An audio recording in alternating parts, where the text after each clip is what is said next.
We see a lot of rhetoric within community forums around what looks need to be achieved, what physical characteristics are desirable to cisgender heterosexual women. Why is this a risk that we actually need to be paying attention to today? Relationships break down, they dissolve, they have bumps. But then if that's your primary motivation, what happens when that thing is taken away?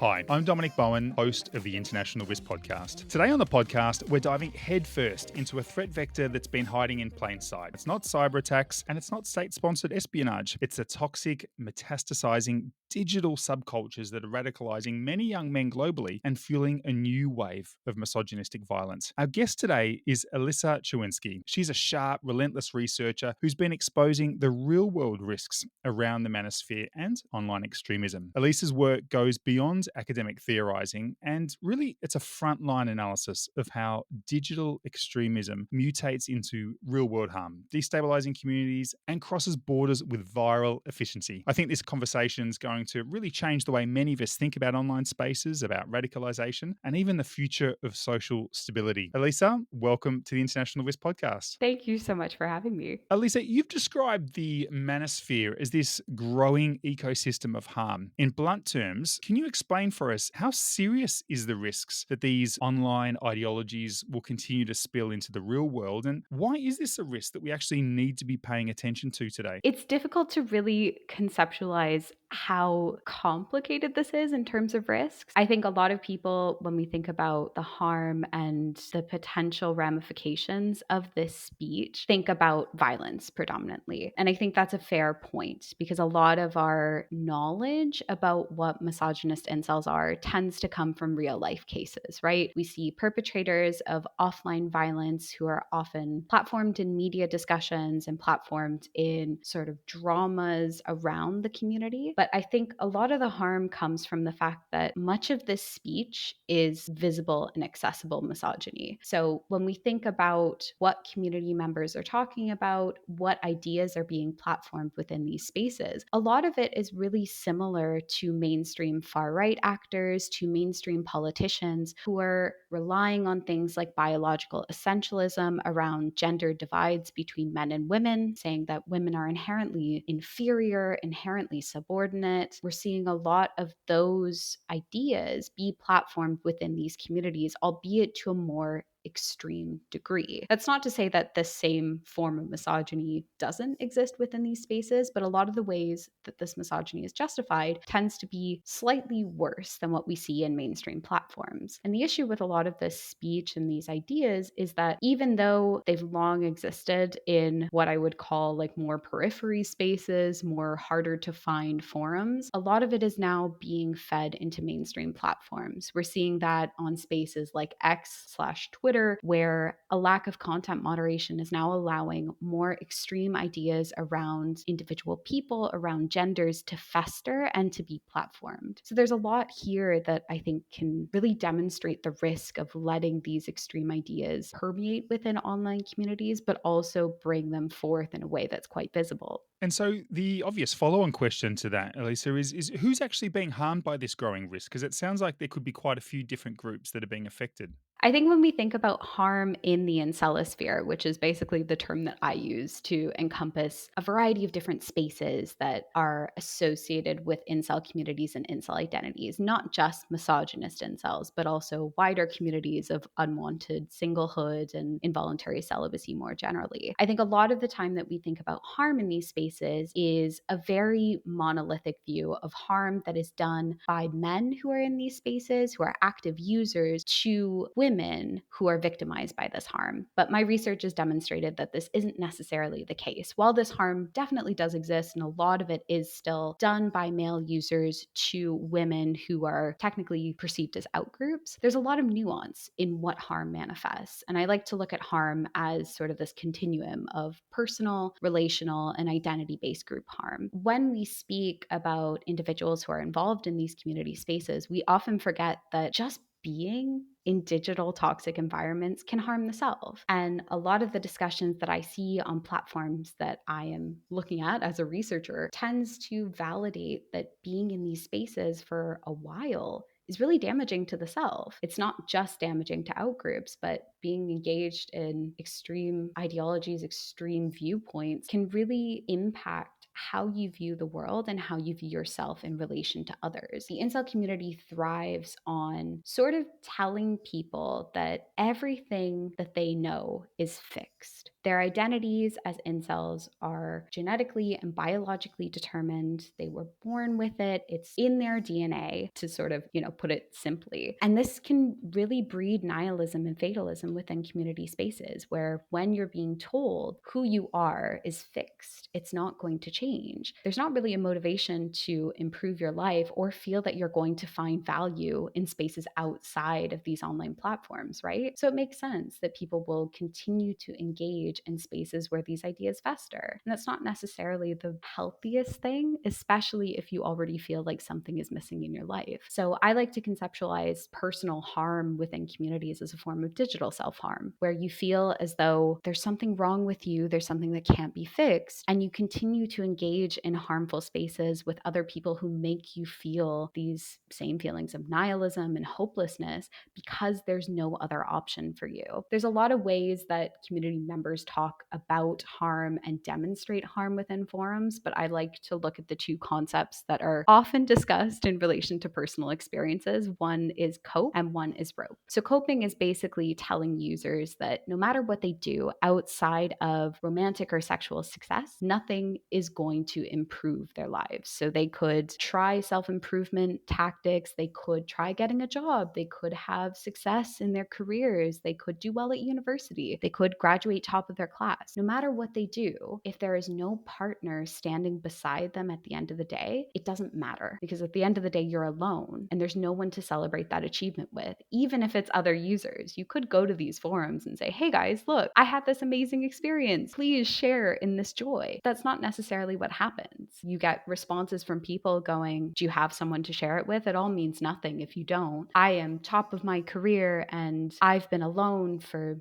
20 odd years and it hurts every day, even though I make all this money or I have all these good things in my life. Nothing compares to having somebody to share that with, to be your cheerleader or share joy. And a lot of this tends to come from other people as well, where people will share positive developments and go, look, guys, I did this thing. I'm so proud. And other users will go, that's a cope. That means nothing. It's a cope. You're coping. And it's really harmful because you've got people who are potentially trying to join or to be connected to other people who are then sort of tampering that excitement by saying it doesn't mean anything. On the reverse side, you have the concept of rope, which is a euphemism for suicide and suicidal ideation. And if you've got a community that is really, really staunchly in this idea of nihilism and fatalism and that your life is never going to change, suicide can seem like a really logical option, especially when it's supported by things like genetic determinism of inceldom. So a lot of the times in community discussions, you have a lot of tones of hopelessness, of depression, and of clear suicidal ideation, where people will say, there's nothing that I can do to change my circumstance. The only other option that I have is to die. And I am confident in this decision. I feel happy about this decision. And in other less harmful spaces, you might see users who will talk you out of it. DM me if you want to talk. Like, please don't do this. This is a permanent solution to what is essentially a temporary problem. And while this happens in some of the main forums as well, you tend to see a lot of endorsements of suicide within users' discussions of saying, I understand you. I understand what it's like to be at the end of your rope because this is permanent. This is our life. And I wish you well. I hope you reincarnate as a Chad, as some alpha male in the next life. And those are inherently harmful. To be in communities that are essentially telling you that no matter what you do, nothing is going to change, and that suicide is a viable option for what is a temporary experience of singlehood is really, really damaging. challenging. And continuing to engage in those forums with other people who don't necessarily celebrate your accomplishments or who are validating those feelings of depression and hopelessness is really harmful. And we've yet to really explore that as much in the research. There is existing work that looks at suicidal ideation within the community. There's existing work that looks at mental health factors, but those tend to be focused on individual users and not the co-constructive elements of it, where the online space is essentially an asynchronous interaction between people across days, hours, months, where all of those narratives around who you are and what your space is in the world are constructed through dialogues with other people. It's not just happening in isolation. And that's a really key part of how communities like this can foster digital self-harm. At the more relational and interpersonal level, you also see users who, because they believe that there's something inherently wrong with them, will tend to withdraw from others. They feel that they are being treated differently and victimized by the people in their lives. That could be parents, peers, or what they call normies, anyone who is essentially just not an incel, who has sort of a normal life trajectory, who doesn't experience those same pains. And a lot of that means that users are actively taking themselves away from potential pro-social supports. I see this in a variety of ways, but I think some of the most interesting are this lack of empathy and also competitive claims to victimhood. When users feel that they are being unjustly victimized, that they are repeatedly rejected, isolated, and often treated in ways that they don't necessarily see their peers being treated in, they tend to reserve their empathy for other users in incel spaces rather than offline counterparts. So I've seen a few examples of people who will say, I continually get rejected. I am so isolated. My friends in high school, they don't get it. They're always succeeding. I just have no empathy for them when their relationships break up. Like, I just don't care because they don't care about me. They don't have any idea what it's like to be me. I've also seen stories of people who will go into like relationship advice subreddits or, common online spaces where people are talking about how happy they are in relationships and try and derail those conversations because they feel as though it doesn't make sense as to why other people are happy and they're not. And I completely understand that reaction. It's an acting out of that pain. It doesn't make it right, but to them, it doesn't compute as to why somebody else should be happy in a relationship when they can't be. Similarly, you also see this competitiveness around victimhood, where, especially in online spaces, other users will talk about similar experiences of rejection or isolation, often from women or people who are outside of the incel community. And they'll say, hey, look, I was, my dating trajectory was really later in life. I was single until like my mid 20s, or I was a virgin until I was 30. I completely understand where you're coming from. And you'll see users of incel forums go, actually, you don't get it because you're a woman or because you're a normie and you're not engrossed in the black pill. So while I appreciate you trying to connect with me, our experiences are worse than yours and you will never understand what it's like. And that could have been a really useful bridge between outsiders and community members to actually see, hey, hang on, these experiences are not unique to us. But instead, it severs any opportunities to see that rejection, isolation, and unwanted singlehood are common factors of being alive right now, unfortunately. And it presents misogynist incel suffering specifically, but also inceldom more generally, as a really unique phenomenon that is only available to users who are in that community. Yeah, thanks for painting that picture for us, Allysa. And I think it does paint a very concerning situation. I'd love to hear from you, and we'll unpack that a little bit later in our conversation about what we can do and what are the ways to mitigate this as a community, to support and to strengthen and to move towards a better space. Perhaps if we can continue to unpack, how to define what this is. And I know governments, and the UK has its extreme misogynism laws, but I know other governments are still struggling to even characterize some of the groups, not quite terrorists, not quite criminals, people that are marginalized from society. Should they be worried? And if so, where and how? If we look at it from a risk management perspective, what is the danger in failing to define these groups, the threats they present? And I guess the first question probably should have been, do we need to define? Do we need to probably understand the threat and the harm that can be caused? And if so, what's the benefit for that? Usually there is, and I guess coming from academia, usually there is some benefit in really understanding, what are we talking about, and, what are the threats that come from it? Funnily enough, this was one of the main questions that I really struggled to answer in my PhD. So, as a bit of background, I've been researching the community for over 7 years now. I started just after the main incel subreddit was shut down in November of 2017 and was researching this community after multiple offline attacks. So I've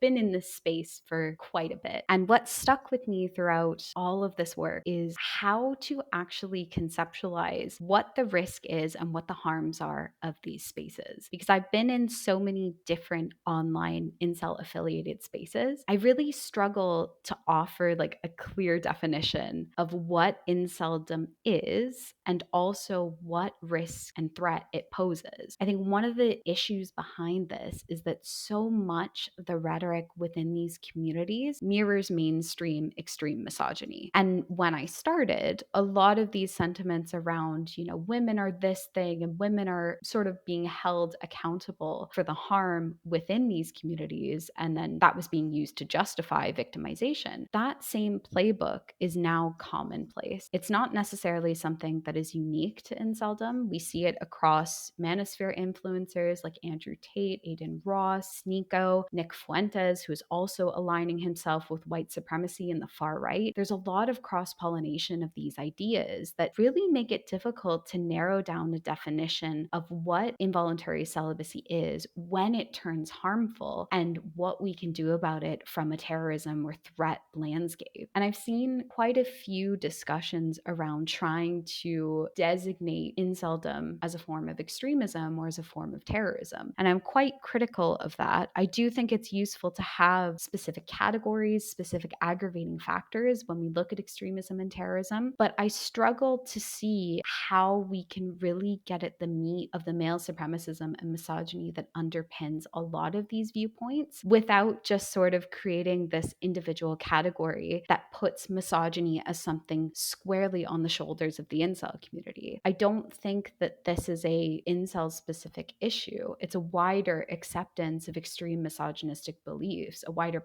platforming of these beliefs in political and social and cultural circles that then make it really difficult to say, okay, well, where does inceldom begin? Where does red pill content begin? Where is extreme misogyny within these? When does it turn extreme, if at all? And where is the risk that this may manifest in offline violence? And as somebody who's been in this space for almost a decade, I really struggle to pin it down. I know there have been researchers who've tried, who've presented different scales of sort of inceldom attacks or incel affiliated attacks, who've campaigned to make misogyny a form of extremism. And I really appreciate the efforts because it's aligning these conversations with public interest. And I think that's really valuable. But from a practical standpoint, how do we as security professionals, as extremism researchers, actually define what form of misogyny is extreme? For me, I think the hopelessness, the fatalism, the ways in which certain identities are dehumanized and subjugated within incel discourse is grounds for harm and grounds to have a conversation about whether these beliefs are really extreme. But I don't know where exactly that starts and ends, which is probably not the most helpful answer considering that I'm on a risk podcast. But I do think that there are some critical conversations to be had about what is unique to this community. I definitely think the backing in looksism, the backing sort of the black pill, and this really egregious form of nihilism and harm and acting out of victimhood is something that's really important for extremism researchers and security professionals to be on the lookout for. But I question whether this is something that's really unique to the community, as a lot of these are common parts of the far right playbook, common parts of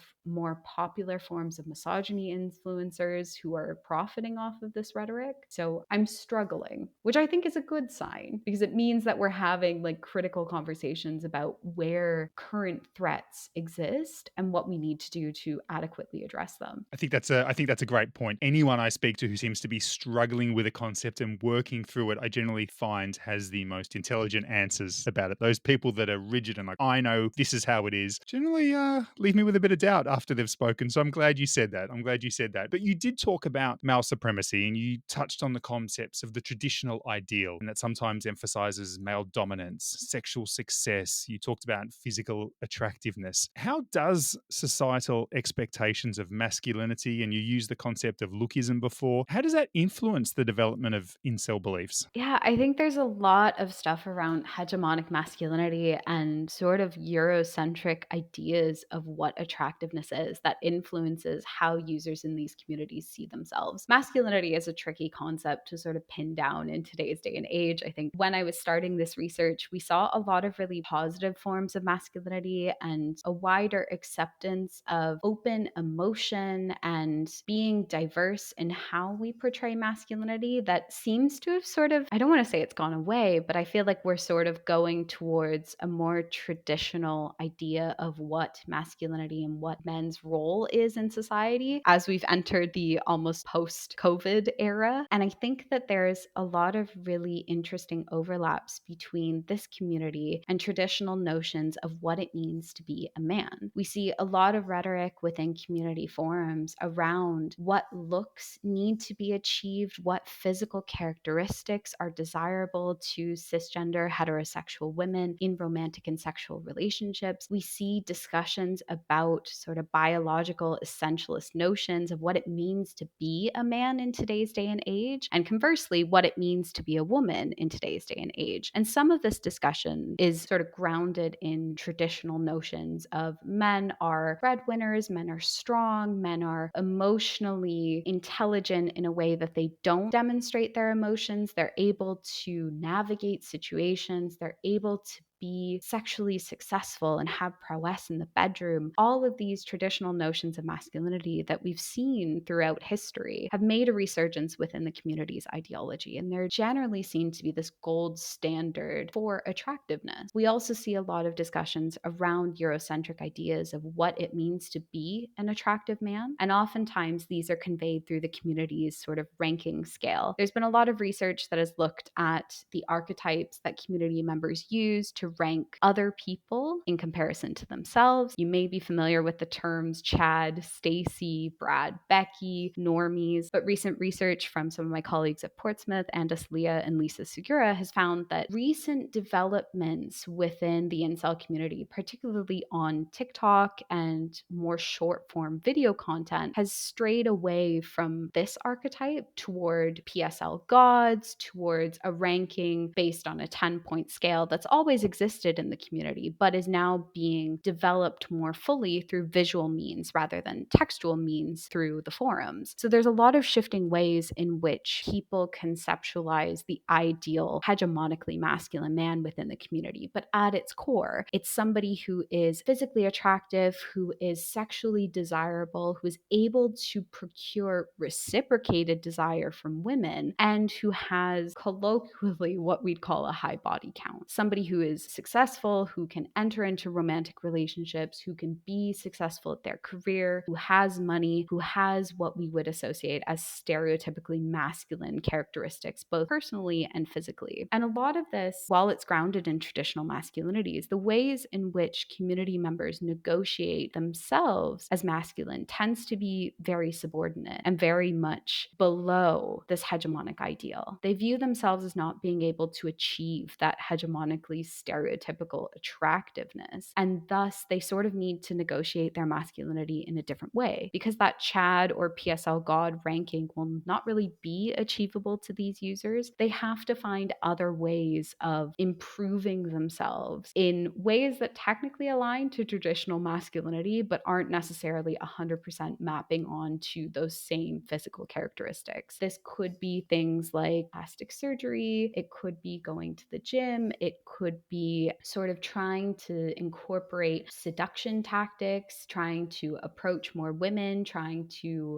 take showers, to self-improve, to eat better. There's a variety of different ways that users will talk about trying to improve, but a lot of it is striving towards these stereotypically masculine ideas of being emotionally aloof, being this god who is able to sleep with a whole bunch of women, or who is able to secure reciprocated desire from cisgender heterosexual women. And while this isn't necessarily a bad thing per se, wanting to strive for a relationship is not in and of itself harmful. The ways in which relationships are constructed and the ways in which masculine identifying people contribute to how cis-het relationships manifest can be harmful to some users. Presenting themselves as people who need to be in control, people who need to obtain women or obtain a large number of women in order to feel masculine is inherently problematic problematic. It doesn't present women as having agency. It presents you as a man wanting to engage in a conquest or engage in objectification of potential partners because that proves your worth. And that's sort of where a lot of us are getting a bit iffy with how masculinity is presented in the community, because it's not necessarily the most positive idea of how to be a man. And just to confirm and to clarify, so we're not suggesting that we don't want people to exercise every day, to read books every day, to shower every day, to eat healthy every day, but it's more the motivation. Am I doing it for my own self improvement, to be able to make sure that I can contribute to society in the best way that I can, wherever I am? But it's about that motivation. Am I doing it to be able to manipulate women, or am I doing it to be a better version of myself? Is that right? Yes, definitely.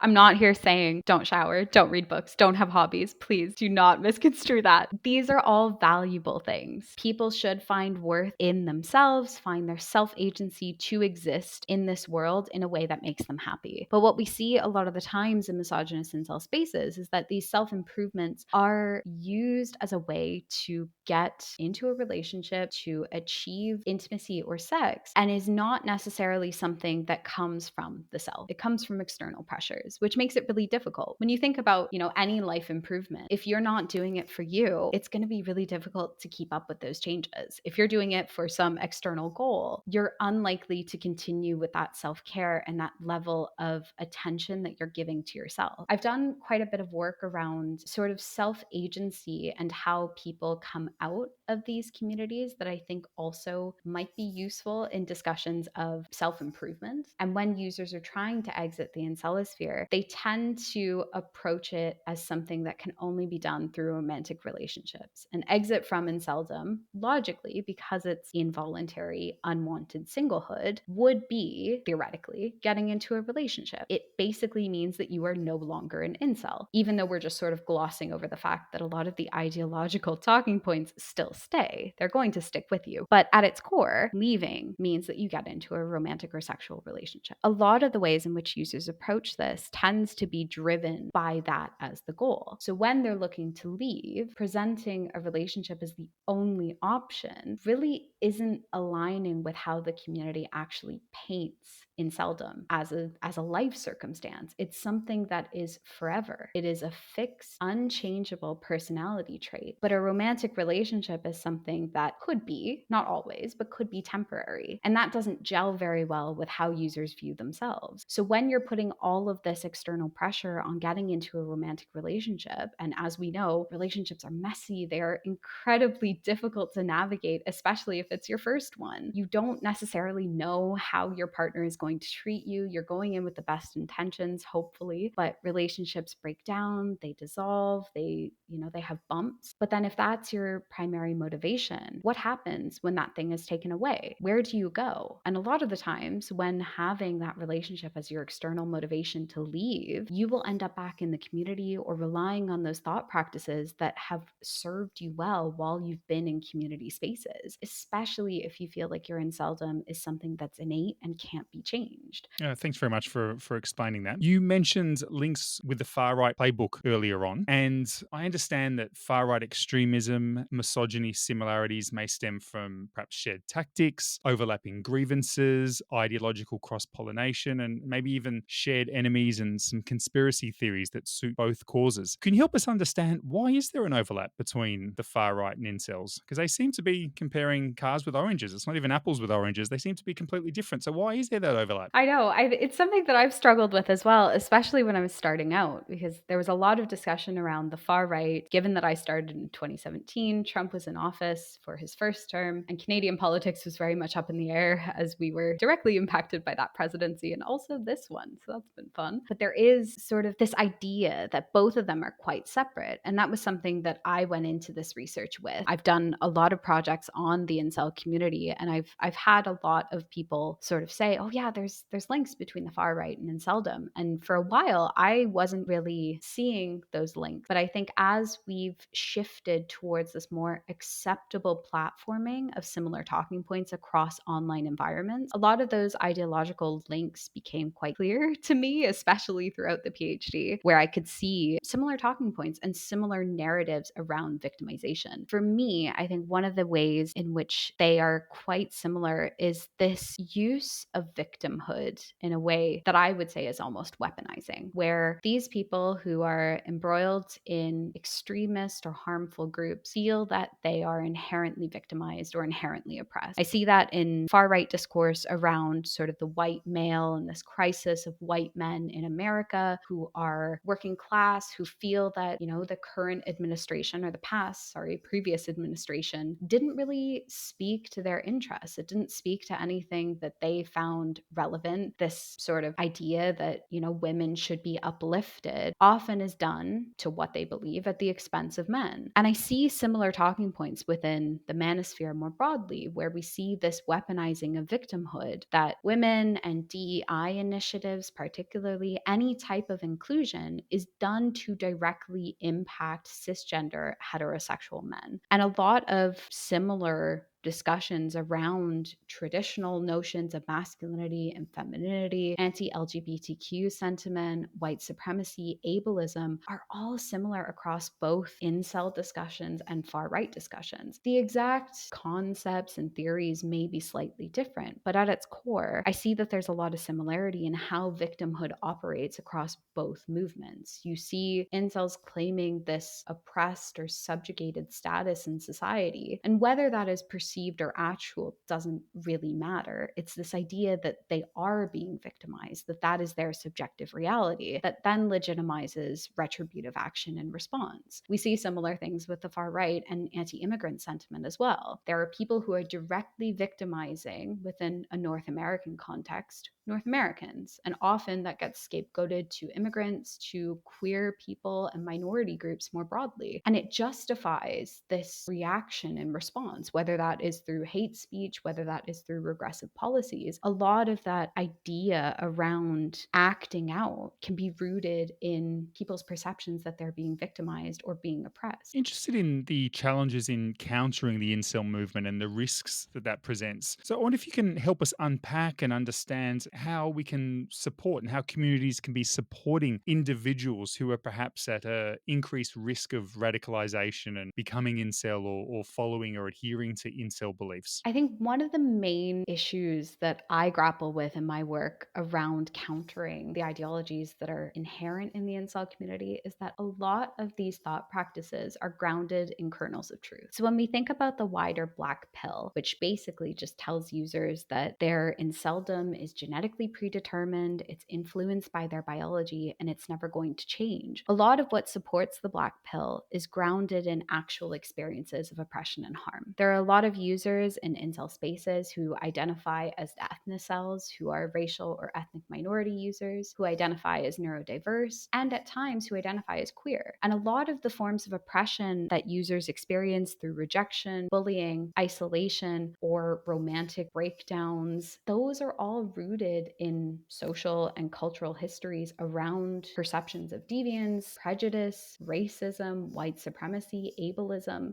And the black pill speaks directly to all of these experiences of exclusion by saying it's not your fault. It is how society is structured. It is because society, and mainly women, do not value these characteristics in men that you are experiencing this victimhood. And because it's sort of grounded in these wider legacies of harm and prejudice, it makes it really difficult to counter. Even when we think of something like lookism, we know that society does have a preference for Eurocentric beauty standards. This is something that is not new. But how do we go about countering that when it's so ingrained in how we operate? And it's something that I struggle with as a researcher, because you can see how these areas of prejudice really manifest in users' discussions when you're looking not just at white cisgender heterosexual men within these forums. And even then, white men who are in these forums also have experiences of rejection and bullying and isolation that are what they feel as being connected to their incel status. So how do you really go about telling someone that their subjective truth is not necessarily right? And I think as extremism researchers and scholars and security professionals, there's a real push and pull between trying to validate the subjective truth in somebody's lived experiences without trying to validate the harm that these subjective experiences can cause. And I think I struggle personally with how to juggle that balance. And I think trying to balance that is one of the challenges in addressing this. The other thing that I've sort of grappled with with is trying to be empathetic to community members. And I know this isn't the most popular approach, but I do really align myself with the strand of extremism research that takes a human-centered approach. At the end of the day, a lot of people who get embroiled in conspiratorial thinking, who are in extremist groups or hateful groups, are still human. And recognizing that they have had a life before they've been in these communities is really important for us to try and get them out. But at the same time, where do the limits of our empathy lie? How do you go about bringing somebody back into the conversation when you may be directly harmed by the rhetoric that they speak? I myself am a queer woman who researches these people who directly target who I am.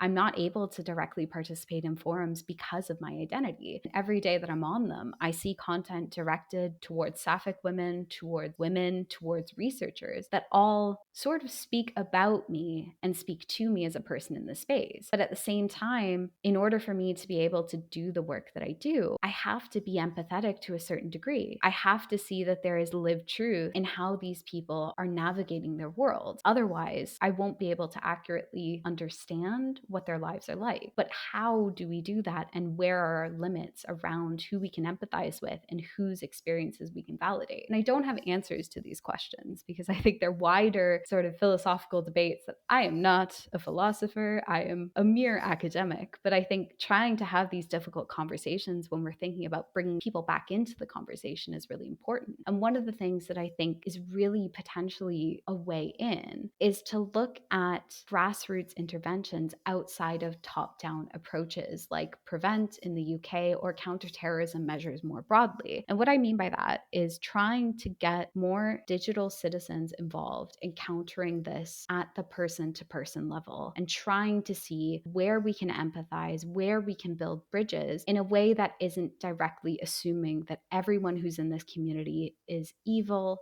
is harmful, is beyond reproach. And I think that's a really useful place for us to actually engage with community members. Some of the work that I'm trying to do now is looking at informal counterspeech within support-focused spaces online, predominantly subreddits like incel-exit and xredpill, which are basically geared toward helping users who feel like they're ready to exit or who have questions about why they're sort of involved in communities. They can go to these spaces and engage with former incels or former red pillars, exit curious users, and non-incels or people who are outside the red pill and the manosphere more broadly to get advice, to share accomplishments, to look for resources or support in a way that doesn't really mirror the conversations that are happening in the main misogynist forums they tend to be very self-affirming, very echo chamber-like, where a lot of it is punching down, is reaffirming the nihilism and the emotional anger that is present in these spaces. And I think it's really useful to have a think about what we can do at the individual level to help connect with users as they're motivated and ready to exit. I think that might be a useful way forward and something that can potentially better target users who are ready to exit than prevent or counterterrorism measures, because we're trying from the person-to-person level. Very interesting, and certainly lots to think about. So thanks very much for helping us understand that today, Lisa. Thanks so much for having me. I hope it was helpful. I think so. Thanks very much for coming on the International Risk podcast. Well, that was a great conversation with Allysa Czerwinsky. I really appreciated hearing her thoughts on the manosphere and misogynistic extremism and what perhaps we can do to support people at risk of radicalisation. Please do subscribe to our mail list to get your weekly newsletter in our inbox. Today's podcast was produced and coordinated by Alyssa Garbill. I'm Dominic Bowen, your host. Thanks very much for listening, and we'll speak again next week.